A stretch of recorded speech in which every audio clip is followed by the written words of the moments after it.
అసలు టీఆర్ఎస్ అనే పార్టీ ఉండకూడదు, ఎల్ఆర్ఎస్ అనేది కూడా మనం చేయకూడదు అని మాట్లాడుతూ ఉత్తమ్ కుమార్ రెడ్డి గారు ఏమన్నారంటే, ఆ రోజు మీకు వాళ్ళ వీడియో బయటలు కూడా చూపెడతాను మీకు నేను. ఆ రోజు అన్న మాట ఏంటంటే, ఉత్తమ్ కుమార్ రెడ్డి గారు చాలా స్పష్టంగా టీఆర్ఎస్ను బహిష్కరించాలి, తెలంగాణకి వెళ్ళి ప్రజలెవరు ఎల్ఆర్ఎస్ కట్టొద్దు, కాంగ్రెస్ అధికారంలోకి వచ్చాక ఉచితంగా భూములను క్రమబద్ధీకరిస్తాం, ఉచితంగానే ఎల్ఆర్ఎస్కు ఏ ఫీజు లేకుండా చేస్తాము అని స్వయంగా ఉత్తమ్ కుమార్ రెడ్డి గారు అన్నమాట. ఒకసారి మీరు దయచేసి వారు ఏం మాట్లాడారో ఒకసారి నేను మీకు చూపెట్టే ప్రయత్నం చేస్తాను. ఇది ఎవరిది? ఇది బట్టి విక్రమార్క గారు.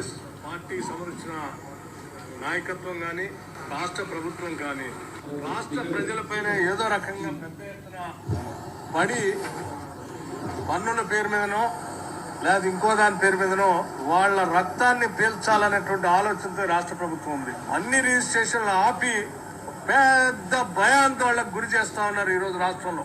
మీరు ఎల్ఆర్ఎస్ కడితేనే రిజిస్ట్రేషన్ అంటున్నారు. రిజిస్ట్రేషన్ ఆపే హక్కు మీకెవడిచ్చిందండి? మేము రాష్ట్ర ప్రజలందరూ కూడా కాంగ్రెస్ పార్టీ పక్షాన విజ్ఞప్తి చేస్తూ ఉన్నాం. భయపడమాకండి. నేను నిన్న మొన్న ఇబ్బడిగా మీరు తీసుకొచ్చిన అప్పులన్నింటినీ కట్టడానికి ఆ అప్పుల భారం ఈరోజు ప్రజల మీద వేస్తూ ఉన్నారు ఈ రకంగా. సో ఇది మంచిది కాదని మేము గతంలో కూడా చెప్పాం. ఇంకా 2-3 సంవత్సరాల తర్వాత ఇంకెట్లా ఉంటుందో ఒక్కసారి ఆలోచిస్తేనే భయాందోళనగా ఉంది. ఈ భారాన్ని భరించలేక ఒక అర్థం చేసుకొని ఒక కంక్లూజన్కి వచ్చారు, ఎన్నికలు ఎప్పుడు వస్తాయా, దీన్ని ఎప్పుడు పడిద్దామని. మీరెవరు ఆందోళన పడబాకండి అని చెప్పి నేను వారికి విజ్ఞప్తి చేస్తూ, వీలైతే వాళ్ళు కట్టబాకండి, మీ అందరికీ వెసులుబాటు కలిగిస్తాం. వాళ్ళకి వీలైతే కట్టబాకండి, మీకు అందరికీ వెసులుబాటు కలిగిస్తాం. ప్రజల రక్తమాంసాలు పీలుస్తున్నారు. ఆనాడు ప్రతిపక్షంలో ఉన్నప్పుడేమో ఎల్ఆర్ఎస్కు ఫీజు కట్టండి అంటే రక్తమాంసాలు పీల్చేస్తున్నారు అని. మరి వాళ్ళ బట్టి విక్రమార్క గారు సమాధానం చెప్పాలా? మరి మీరు కూడా ఇప్పుడు రక్తమాంసాలు పీలుస్తున్నారా, లేక ఫీజులు కట్టమని ఏదైతే సేమ్ మేము ఏదైతే ఫీజు చెప్పామో అదే పెట్టి మీరు మార్చి 31 లోపల కట్టాలని చెప్పి మెడ మీద కత్తి పెట్టి ఈ రాష్ట్రంలోని మధ్యతరగతి ప్రజల రక్తమాంసాలను తాగుతున్నారా? చెప్పాలా?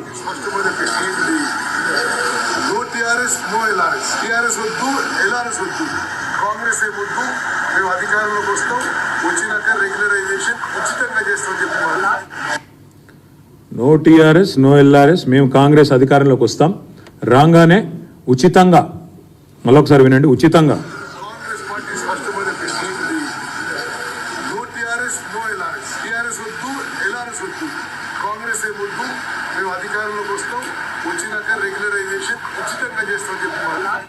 మేము అధికారంలోకి వస్తాం, రాగానే ఉచితంగా చేస్తాం. ఇది ఆనాడు ఉత్తమ్ కుమార్ రెడ్డి గారు.